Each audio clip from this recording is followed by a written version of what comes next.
I've been involved in crypto like forever, since like 2012, 2013. This concept and this technology is going to like level the playing field for like a lot of people around the world. And I have concerns about, like, in theory, this all makes sense. But right now, I think that's like the biggest barrier. All the technology like still sort of sucks. It like, I take the NFT stuff like one layer deeper too with these like virtual events that we host. So many people showed that the site broke. It couldn't even like handle. So our today's guest is one of the big names in Metaverse and the NFT space. He's also the co-founder of the NFT 42 crypto project. It's a pleasure having you on board, Rizzle. Thank you very much for your time. It's great seeing you. Yeah, hey, really appreciate you guys having me here. I've done a lot of podcasts. It's fun to be on the other side of the microphone every now and again. So appreciate you guys having me. For all the ones that don't know, Rizzle also has his own podcast that started all the way in 2019, where he's posting on a weekly basis. So definitely check out his podcast. I'll link it down below. And also it's good to see Rizzle on the other side of the podcast. So to also hear another point of view. Yeah, let's get right into it. So for our audience that are not that much familiar or like are pretty new to the whole NFT and especially the Metaverse space, please, first of all, tell us in what projects are you involved right now and what is your exact role currently? Sure. So I sort of came upon NFTs like very, very early on and started that podcast. That was one of the first things that like really sort of got my name out there within the NFT scene in like a large way. But I've been involved in crypto like forever, since like 2012, 2013, just like always really interested in projects and people like tinkering around with the technology and everything. And so found my way into the Cent community, which was like a up and coming, like sort of social media platform that was like crypto based. It was in a previous iteration than it is now. But at the time I gained some like Cent notoriety amongst like the NFT people who were, there's only like a handful of us back then.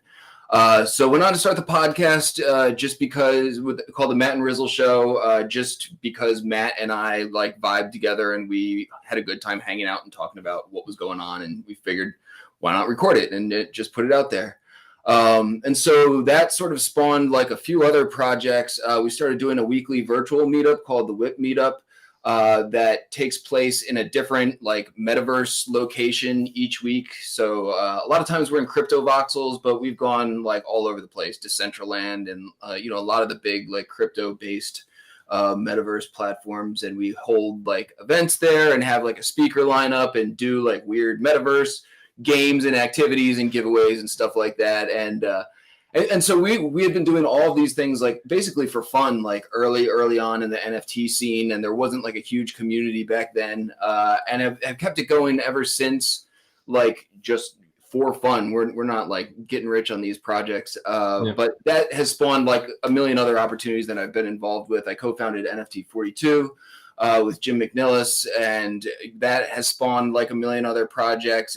Avistar is like, notably one of the, I don't know I'm biased, but I feel like it's a historic NFT project in the space. It like moved the needle forward. And I tried to keep my hand in like really interesting, innovative projects that are also like, I don't know, doing fun stuff and like kind of weird and like entertaining and everything. So I work with the Fly Frogs now. I've got another project that's like going to start being released soon called Thunderdome that I haven't even like really told anybody about. I've got an Art Blocks drop coming out that I'm really excited about. So I do like all the things, man, but it's fun and I love it. And that's why I'm still out here. Well, that sounds very amazing. Is there something particular that made you fascinated about NFTs? Because you said that you were in crypto like forever. So why did you start a podcast particularly about NFTs and let's say not DeFi or something else? Yeah, dude, that's a great question. I'd been involved in crypto for a long time, but I felt like I'd never really found like a cool community of people like within crypto. There's like a lot of different forums and like, stuff over the years, but so many of them turned like really toxic and like shilly and like, people just trying to like, essentially like exploit other people or just like show their own projects or whatever. And I never really like got down with it. But when NFTs came around, I feel like there was a huge influx of like really interesting like artists and creators, and like all these like new personalities like flooded the space that weren't just like solely interested in like, you know, the price fluctuations going up and down, which is interesting to me, but like I never like cared about it like in a way that I was like, let me start a podcast about it because it's so interesting. And, you know, you were just watching charts at that point. So I feel like when NFTs came around and like specifically artists started catching on to them, like felt like, you know, some people I really get down with started showing up, and, you know, made me have a very big appreciation for like the community that was springing up around the space. Yeah, I got it. So you said that there are not many people that chill projects, but don't you think that it's quite common within the NFTs now, as the whole space is like booming, very hot, and everyone is talking about it? Yes, dude. We're in like hyper. We might be like getting out of it now. You know, in the past, I'm not sure when this is going out, but the past few days we've seen like a pretty like, you know, nice dip in the market that, you know, I think rattled a lot of the people who are sort of, you know, out here making their living like straight shilling. I mean, that's, you know, we've seen saw it in like 2017 before. I might get the years wrong, but I feel like every time we have a big upswing, when the altcoins like really exploded and like the ICOs is like the same vibe. Like when the market's like really hot, you get all these people literally like, you know, like salespeople out here. But I don't know, man, the fun is like when, for me, like, you know, the behind the scenes stuff, and when they're like not around, well, I can't say when they're not around, they're always like sort of around, but I don't know. I'm genuinely fascinated with the technology. And I, you know, hang out with like a lot of people who are like OGs within the community who made a ton of money, like, you know, these last couple cycles, and could be like gone, you know, on their yacht or whatever, but are also still here because they're just fascinated with this stuff. It's like why a lot of people were here in like the first place. There wasn't a lot of money to be had. It was just like really weird and felt like we were onto something. Yeah. Yeah, so I didn't ask the question about the reason, because I just want to follow up and ask you, how do you navigate through this whole world? Like, how do you silence the noise and pick the good project that will be here for a long term? Do you have some sort of checklist maybe that you look for particular stuff when buying an NFT project or investing in it? Yeah. I mean, I don't, you know how it goes with financial advice in here. You think you know what you're doing, and like, you know, do all the things right and get totally destroyed. I feel like for me personally, I'm like, if I look at the overview of the space, like a lot of the projects that have like sort of moved the needle forward, or have like, you know, been here or are being run by people who have been in the space forward, have like some credibility and have, you know, been around long enough that you can sort of count on some of the people behind them not going anywhere. You know, some of these creators were here during like the last, you know, horrible, you know, bear market, and we're still out here, you know, creating and everything. And so, you know, part of what I buy into is definitely like the jockey, not the horse type of strategy. I'm like, I know these people who are working with this project. They're like people I trust and know, like, you know, even if the market goes all the way down, at least they're going to be still out here, like trying to make something of the project, which I feel like is about as safe as you can get. But dude, I'm also like, I just like to buy, I'm like a collector, man. I just like to buy like dumb things that I like too. And I'm a sucker for like funny things with like funny eyeballs. And so I like, you know, try and be like reasonably smart and intelligent with like most of what I buy into, but then like, you know, leave stuff over here to just buy like, you know, dumb shit with funny eyeballs and you know, stuff like that. Well, it sounds very cool. But before we dig deeper into this topic and into the different terms, now for all our listeners that really have no idea and just recently got into the space, how would you explain the whole NFT space or also the metaverse space to a 10-year-old, for example, and especially why it is so special? Sorry. Yeah, dude, it's funny, man. My son is 9, and like he gets it like pretty easily because, you know, some of these things that he like plays around with, they have like their like in-game currencies, and like tokens and like, little JPEGs that you earn, and they're not NFTs, but they're still like little trophies and things. And, the leap from like, can I cash this out and buy like actual Pokemon cards with it? It's like, okay, with this game you can't, but with these games you can. And, he can sort of wrap his head around that concept like pretty easily. Like a lot of things that he plays with like have in-game purchases already. You just don't get to like have the stuff. The way I get through to like a lot of people is like just comparing it to like the music, the online music and like movies that people are already buying that are just like trapped in their, Google wallet or whatever. You can't like send it to a friend for them to watch it. You can't like, sell it to someone else when you're done with it or whatever. It's not like really yours. And so I feel like that like helps a lot of people who, same thing with like books, like, people who are like, they sort of got that far with like digital goods, but they're still like a little bit out of the loop or something. I feel like that helps make the connection. But I feel like the kids are the easy part, man. They're going to get it and like, take this thing. So what you're saying is that instead of having like a third party, like controlling all the movies you have, for example, and also limiting the access and stuff, we're getting rid of this third party, and you're actually the actual owner, and also the only owner of whatever you possess. Yes. Yeah, exactly. I mean, I grew up like collecting music, and liked a lot of like indie bands, punk rock bands, like underground hip hop, like all this stuff. And so when you felt like when you were buying their album or whatever, you were actually like supporting the artist, even though there's still like a lot of like middlemen in the way, like, taking away a lot of that cost. But we sort of like got away from that like for a long time with, you can just pull up almost anything on YouTube or Spotify or whatever. And now that, it's sort of back to like, being able to collect music and like support the musicians like directly that you appreciate and, want to support directly, so it's interesting, man. I feel like it's sort of like a return to where we were, and all that like money going to the artist sort of got co-opted in the middle there, and it's just getting funneled into YouTube and all these sort of third-party setups. So do you see a world where NFTs replace music labels so that artists are able to, let's say, fund their own album just using NFTs without any additional help? Yeah, dude. I mean, you're already seeing it now. I feel like, there's a lot of people.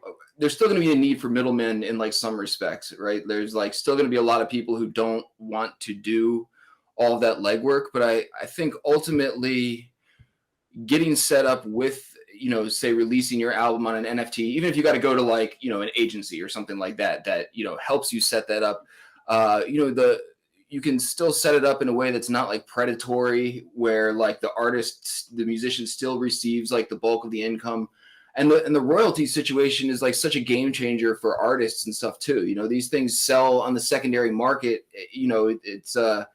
And that's what's different from like, back in the day, like, having a piece of like physical music, you sell that to your buddy because he couldn't find it at the store, and you're like, haha, now you got to pay me for it or whatever. Like the artist isn't getting a chunk of that like resale, but it's crazy how like, NFTs, you have a good album that does well, say it's like a run of like, 500 copies or something like that early on, those are going to be huge collector's items down the line. And with like a limited run that you can like actually quantify, artists are going to be making a ton of money off of their like, OG stuff moving forward when they make it big, because it's just going to be, highly accessible and like, highly desirable.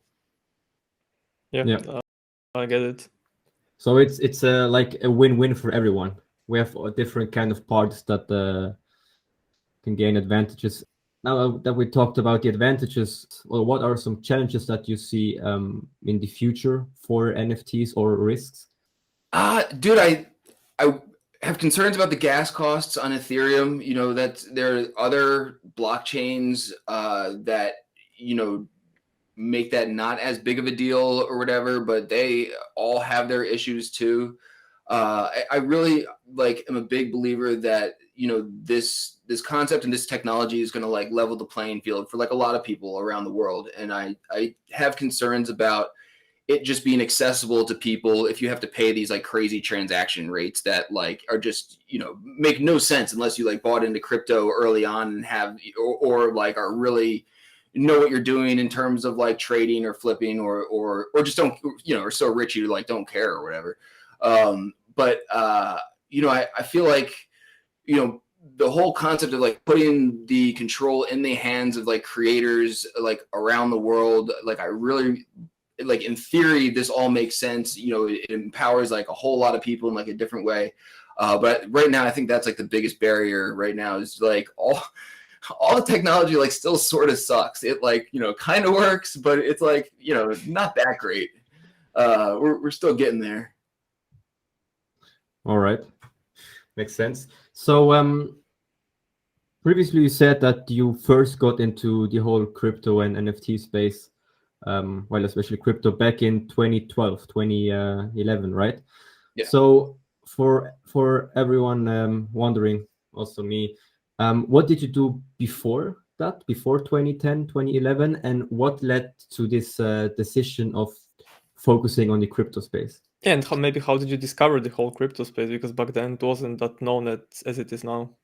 Yeah. I actually only started going like full-time crypto a couple of years ago or so. So even though I was like, you know, involved in crypto and like tinkering around, it was like, it was a side hustle essentially, man. I have a degree in social work and like spent a long time working with kids who are like getting in trouble and like in homeless shelters and stuff like that. And like that job is like great in a lot of ways, but the pay is like awful. So I was like always trying to find like a side hustle, you know, just to make a little bit of extra money and everything. And that's how I like just sort of like, you know, bungled my way into crypto, like sort of away in like small amounts and like incentivizing things, small amounts of it to do things or whatever. And I was like, oh, this is like interesting and cool. And like, you know, there's also a chance of it, you know, curving up and, you know, making some money off of it more so than, you know, trying to scrape a couple bucks here and there. And then I went from that to like flipping it, man. And I got like pretty good at like just flipping shit coins for a while. I like stared at the charts long enough that I like ended up sort of like seeing the shit coin matrix and, you know, come like 2019-ish or so, decided to make the leap. And when I got hooked up with Jim McNellis and he brought me on and we co-founded NFT 42. And that was when I left like my career, man. I'd been in nonprofits and everything for like almost 20 years up until that point.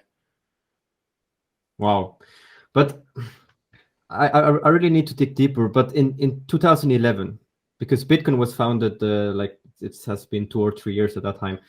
How exactly did you got into it? Like how did you hear about it? And because I'm really wondering how in 2011, where basically no one was talking about about Bitcoin and crypto in that time, how did someone doing a regular job heard about it and got into it? So it's probably more like 2012. I want to say like I would guess like mid 2012. I could probably like scrape the blockchain to really figure it out. But at the time, there's like a bunch of Reddit forums, like basically for people who were looking for like side hustles that they could do on the internet. And there was like like Amazon M Turk is like one of them. And, you know, it's just, there's like a lot of different things that you could do. And so actually, man, like the way I found out about like how to like start accumulating, I actually sort of started mining Bitcoin because I figured out with like an old cell phone, I could basically run advertisements on it like 24/7. And those sites that would allow you to do that would pay you like a small amount of crypto. And so then I started like accumulating like people's old cell phones and sort of like, you know, I had this janky like Bitcoin farm going on. But yeah, man, I had a lot of weird little side hustles, man. And this was really just the one that like stuck. A lot of strange side hustles have fallen along the way. I mean, what you did was pretty much just typed in Google how to side hustle, and then you started reading stuff about Bitcoin. I mean, I think that's very, very inspiring, Conrad? Yeah, for these times, it's incredible. But do you think that NFTs are the weirdest side hustle you had? Or was there something stranger? If you can tell, obviously. Oh, dude, it's pretty weird, man. I take the NFT stuff like one layer deeper too with these like virtual events that we host. So I'm like, deep enough into the metaverse space, which I feel like is like almost one step weirder for a lot of people than NFTs, or like finally figured out NFTs. But all these virtual worlds are like NFT based. So the land is an NFT that someone has purchased, and like all the stuff that people are wearing are like NFT clothing that these people own and are like designed by artists and like all this stuff. That's probably like the fringe of my weirdness. So yeah, dude, I host a virtual event once a week. There's a giant caterpillar that I bring with me. I'm like wearing a shoe on my head. I keep it pretty weird, man. But Rizzle, what exactly does it mean hosting a virtual event in the metaverse, right? Yeah. So we actually anchor the whole thing, the audio, through Discord, just because Discord works the best. But once a week, a whole bunch of people pile into. You can access all these things through your browser, so it's not like you need VR goggles or like anything. All right. So you just click through the link and you pop into someone's like virtual land plot. And then it started out, we just had like a speaker lineup. So we have like 3 different projects on each week to talk to our audience about what interesting things they're doing with crypto or NFTs or whatever. But this is like spawned like all these other things. Then we started getting like all these people just like hanging out early. So we were like, we should have a pre-party, but like the pre-party should be like a musician who's doing like NFT music. So like now we have this like steady circuit of like different pre-party guests coming on and like doing their thing before the event, and then we usually afterwards we have some sort of like field trip somewhere or some sort of like metaverse game with like wearables as prizes, or like some sort of like goofy NFT based activity. Yeah, man, they're notoriously strange and fun. But we've had like, we've been doing this for 2 years now too, and had like a ton of big projects that have like come across our stage at this point. So it's got like some credibility beyond just like straight wackiness as well. Right. And how does someone get to join such a party? Like, do you need to be invited as a guest, or? No, it's open. It's open to the public. It's routed through the Grow Your Base Discord, discord.gg/GYB. And so we got a lot of people just listening to it basically. But if you want to like feel like fully immersed in the experience, there's a link that goes along with it to whatever spot we're at and that week in the metaverse. And sometimes we get location hosts, sponsoring the event because they want to show off their build or whatever their place. And so it's weird, man. It's sort of like this traveling metaverse NFT circus that we bring to different spots each week. And do you need all this fancy equipment, this fancy VR equipment? No, man. The crypto voxel specifically is like extremely accessible. Even if you can even just get in there on a phone with like a link click through. Most of our events are in crypto voxels. I believe you can enter with a headset, but we try to keep it like as accessible to everyone as humanly possible. Every now and again, we sort of, if we're feeling experimental, we'll like host something in a location that's very accessible, and then we'll like attempt to take a field trip somewhere like simultaneously. Like, so after the speaker lineups, we're going to be like, all right, now everybody at the same time, we're going to try out this like new platform and spot that we've never been to before. And sometimes it breaks because we're all trying to get in there simultaneously, and then we just all laugh and sort of keep it. All right, I see. Well, so how big are these events? Because I'm just wondering, I think that events in metaverse sound kind of incredible for many people. Like, what is it? So I would like to know, how popular is it? Is it like common, or maybe do you know any other like bigger events that are occurring every week or regularly? They're getting big, man. We regularly get like a few hundred people at these events. It's hard to quantify because we got the Discord audience, we got the audience that comes in the metaverse. We have a Twitch stream that sort of like captures it as best as it can for like other people. But all said, we get several hundred people coming through each week. Yes, there are a few other events. I don't know that they go at like quite the same clip that do no one has quite the same format, but there's like definitely like a weekly event or like bi-weekly event where they're just doing like trips to interesting places or interesting builds and stuff like that. So you're starting to see more of this stuff like spin up, especially like when COVID really hit. Like a lot of conferences and events and like musicians who would like otherwise be out doing their thing publicly sort of pivoted in that direction. So you get like a lot of people who have been in NFTs for a while doing like a metaverse party for their like drop or their release, or and they'll get a DJ and have a giveaway or something like that. So it's becoming more and more common, man. But like I also have to be careful who I talk to, because this is only like common for us and me specifically, and the people who I regularly encounter. Let's talk more about the future. How do you see these metaverse parties or meetups evolve during the next, I don't know, 2 years, 5 years, 10 years, or even more? Yeah, dude. I mean, I feel like the cat's sort of out of the bag at this point, especially like with how weird like the world is with COVID and everything. And then I feel like COVID like also forced a lot of people to step into this territory that wouldn't have otherwise. And a lot of them have realized their like operating costs have gone down significantly if they just do this stuff virtually instead of like, making everyone travel to a location and True, stuff yeah. like that. So I feel like the tech still like sort of sucks. So I think there's like a lot of room to grow and improve like on that front. But I think, you're just going to see more and more communities that just like do this kind of thing. It's interesting, like, especially, after having been trapped in COVID for such a long time and everything, you show up to some of these things and like, you're an avatar, but like, your buddies are like right next to you, you sort of know them, you feel like you're like hanging out with them and like, participating in the same like thing. We did some like the most rudimentary like jumping course in crypto voxels. It's just like it's almost like we were all playing Minecraft, this like jumping course, and so many people showed that the site broke. It couldn't even like handle everybody. And it's just like this fun, like stupid thing at this point that you do with your friends. And, it doesn't even have to be like cutting edge stuff. It just, it has to be like a cool gathering spot for people to like, hang out.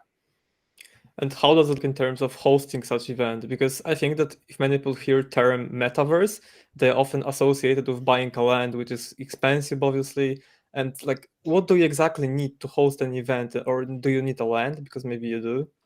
Could you explain a little bit? No, I mean, Discord has been like our big anchor, honestly. Like none of if you get a bunch of people at these things in any of these worlds, like the audio setup is like really difficult to overcome. There's some that work better than others. But otherwise, you don't need to own anything to participate or to visit. The lands are owned by someone, but we've just showed up at places too that we just know are cool and would be like a fun spot to just like travel to, or whatever. So, but we do a lot of giving away of wearables each week. They're all like NFTs. And we've had like a lot of people from our audience like design them themselves like for our audience. So we do a decent amount of like giving away assets like within these worlds, so that I don't know, people feel like they're more a part of it and everything. So yeah, man, you don't even have to own anything. As a matter of fact, like we actually give stuff to people like actively. A lot of the projects who come on our thing like now want to do a giveaway of some sort or something, just to like engage with our audience. So there's probably a bunch of people who just show up to get like free shit, but that's fine too. It's fun. Yeah, I mean, people like free stuff, so that could be a reason. I like free stuff. I always want the free thing too. So, I'm no different. I'd like to shift the focus back onto NFTs. What industries do you think will be revolutionized the most by NFTs, or maybe in the current world, what is currently being revolutionized the most, and how does it look like in the next couple of years? Yeah, dude, I think music and art are probably like the lowest hanging fruit in terms of like stuff that can change like right now or is like already changing. Like, I feel like the nature of the music industry and the nature of the art industry is like almost never going to be the same, after this point anyway. I feel like people talk a lot about video games, man, but like the video game is like a very difficult, like, nut to crack in terms of like, rolling out a video game that like truly has like a good economy, like built into it, based on crypto or NFTs. Axie Infinity is like way out in front of everybody, but they're still trying to get it right as well. And so I feel like, it's going to be a while before we really see it like well incorporated into the video game industry. And I don't know, man, I like to think like movies are going to be a thing too, but like, some of these like, old industries are like so entrenched in like the big money that's been like, propping them up for so long that I think it's going to be tough to unwind from like, the movie industry for a little while. But this is like an indie artist's dream. And I feel like how like all this sort of like unravels for a lot of the institutions that have, historically, held all these industries is you're just going to get a ton of indie artists. And then like once, more and more people see these indie artists making more money that they're probably getting from their contracts and everything, we'll start to see more of a shift. But I think, art and music is happening like right this second. How do you see the industries of because we had other guests on our podcast mentioning real estate as an industry that will be revolutionized in the next couple of years, or also the medicine industry. Do you know anything about that? Do you have an opinion on these kind of industries? Dude, I mean, I feel like NFTs are going to be like so pervasive in like every industry. I mean, it's they're sort of like stuck in this box right now where like a lot of outsiders think they're just like, profile pictures of monkeys and stuff like that. But like, the underlying technology has so many like, wide extending applications. I think they infiltrate everything. It's just like, how long it takes for that to happen. I don't know about a ton about the medicine industry, like specifically, although I'm sure there are like a lot of applications that, we could unravel. It's funny that you mentioned the real estate industry, man, because I have actually talked with a few people who are working on projects with real estate. And this is a few months ago now, so I'm not sure where they're at with them now. But, thinking about real estate and selling real estate as an NFT, or like, say like buying a piece of real estate and like fractionalizing the ownership of the NFT. So like, 10, 20, 100 people can own this building or this property or this estate or whatever. But every time I talk to a developer, who knows a lot about how to implement this kind of thing, the developers are all like, why do I want to like mess around with real world real estate when I can just mess around with like metaverse real estate? And it's like so much easier. There's no like legal headaches. There's no like jurisdiction stuff. They're like, doing just fine working on metaverse stuff at the moment. But, as more and more people learn, how to code, and do Solidity and everything, I'm sure like it will just sort of infiltrate everything in some capacity. So when you mentioned real estate, you said that 10 or 20 people will own the particular real estate. Am I right?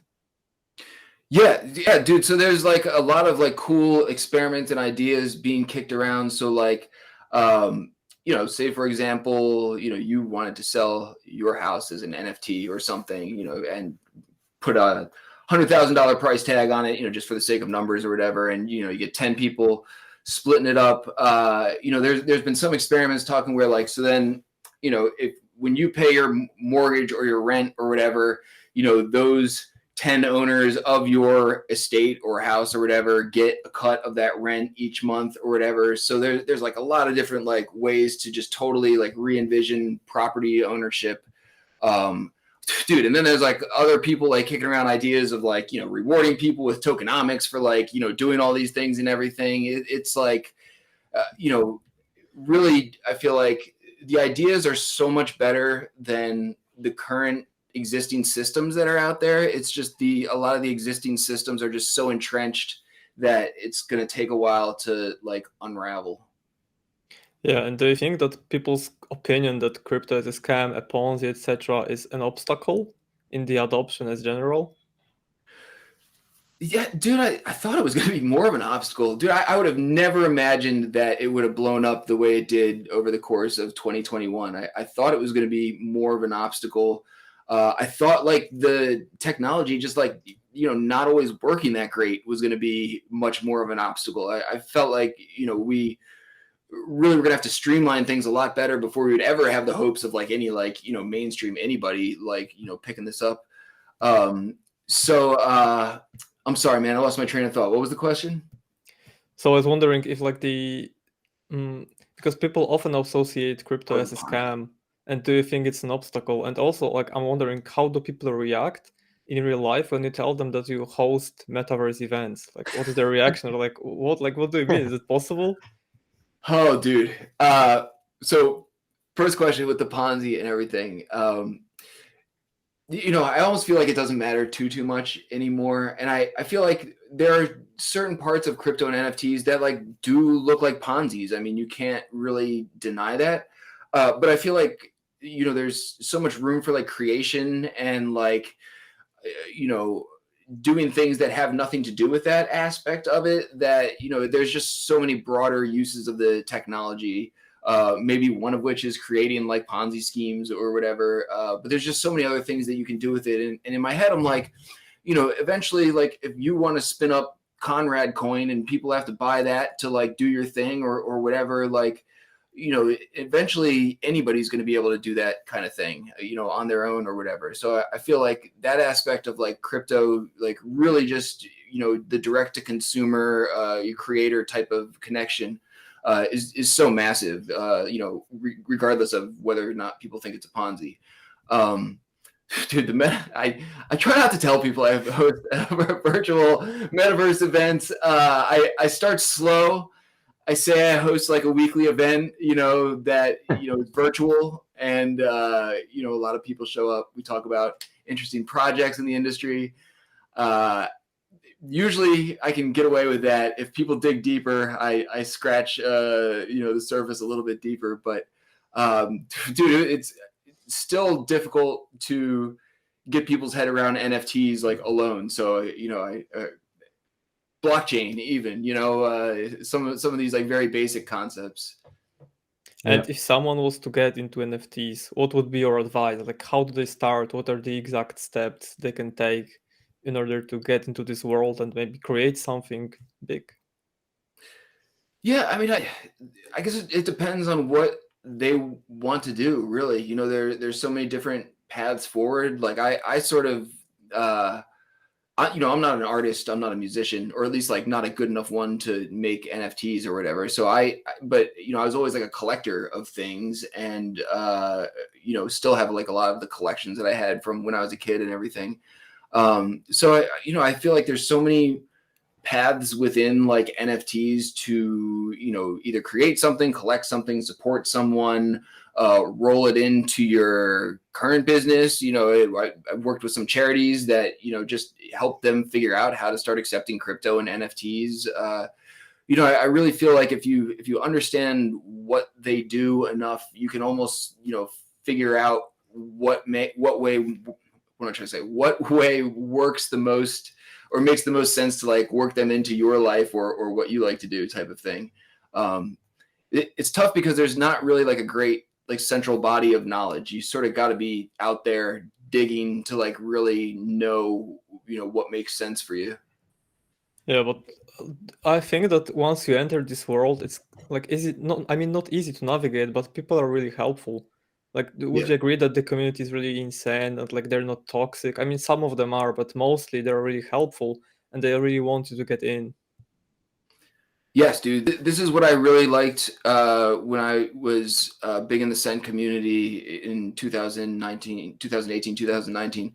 There are a lot of artists who were like playing around with NFTs then, and minting their art as NFTs, and nobody was like really buying them. Like we were sort of like shuffling them around to each other for like 10-15 bucks each or something like that, and everyone was just sort of like helping everybody out and seeing what we can do with the art and the tech and everything, because it was just sort of like fun. We were just like all like sort of indie art nerds, just sort of hanging out, and all those people like are still here, and sort of like the core of the community that sprung up around NFTs. If you look for it, man, I feel like when you first dive in the scene, you get hit in the face with like the loudest like shillers and that kind of thing, but the core of the community has always been like that, man. It's always like been like an actual sort of real version of the whole like we're all gonna make it type of thing, because everyone no one was really in it for the money. Everyone was just sort of like thanks for buying my thing for $10. I'll buy yours for 11 or whatever, thank you for supporting me type of thing. Well, Rizzle, getting to the end of our podcast, I'd like to ask you last question. That I'm personally very interested. So for our listeners, what would you say is like the most essential skill to learn, knowing that we are entering a new era probably? Or what are the 3 most essential skills to learn and to master? Within NFTs? Within the whole blockchain. Let's go with blockchain, NFTs, Metaverse. Dude, I hate Telegram. Telegram is important. I was gonna say Discord, man. I feel like being like Discord literate is like, Discord for like new people is almost like a foreign language, man. It's like so complicated, true. And I feel like being Discord literate like just gives you such a huge advantage to like knowing how to maneuver within communities and like communicate with people and get information, hopefully not get scammed.